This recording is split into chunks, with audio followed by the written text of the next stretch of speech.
It's the betrayal.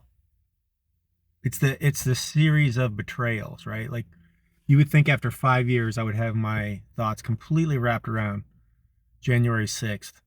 And I don't. I don't. Um, but the thing that keeps coming into mind is the betrayal, like the series of betrayals.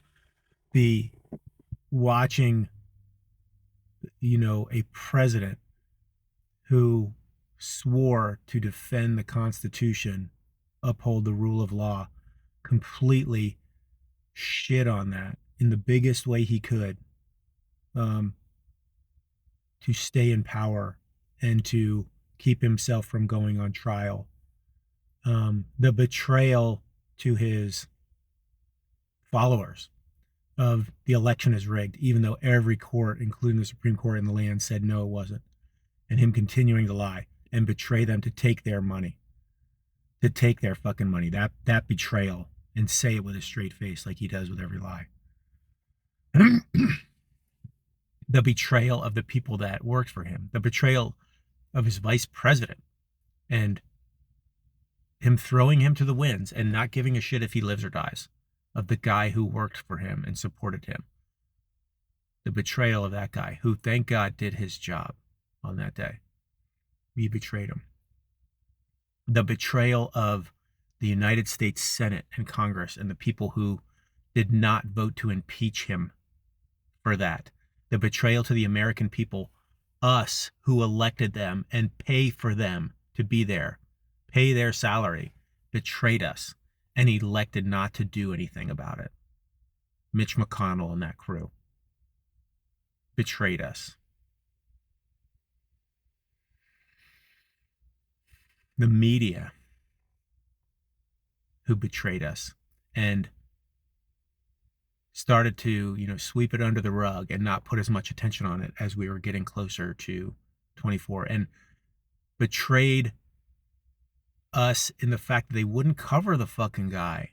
Like, as he's talking about Hannibal Lecter and, sharks and lasers and all this shit, they wouldn't cover him, and they betrayed us because they wanted the sound bites that would come from him being in office and the potential benefit they would get from him being in office. And instead they got threats and they bent over. They betrayed us.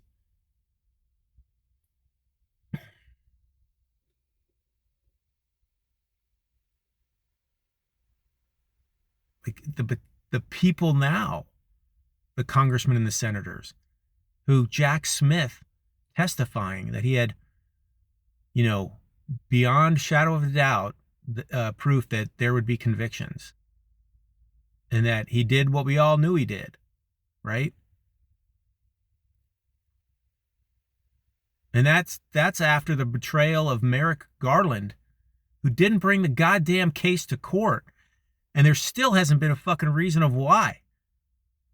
Like, who is not asking that guy every day, why didn't you bring it to court? Jack Smith is out here saying we had all of this proof and you didn't bring it to court. The betrayal there of the American people because somebody told him not to. And they wanted the tax cuts, or they wanted the pro-business president to be back in, who was going to, do whatever they told him and be manipulated as long as he got his share of the pie.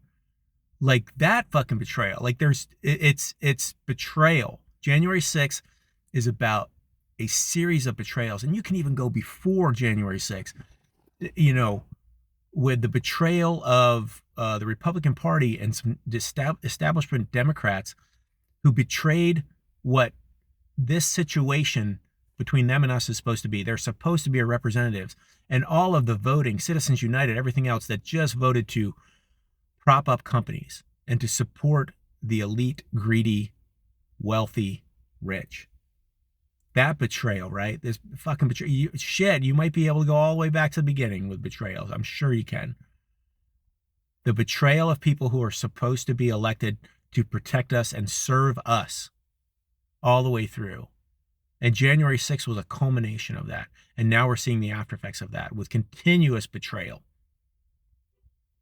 in the sake of the rich and elite and greedy and the wealthy at the expense of us, the people who built this country, who run this country, who hire them and elect them and pay for them and pay to make this fucking country go. Betrayal. And until that betrayal is recognized and addressed, I think that feeling's always going to sit there. And it should. And I hope it sits there for you too and everyone else. That sense of betrayal. And the necessity that we need to do something about it.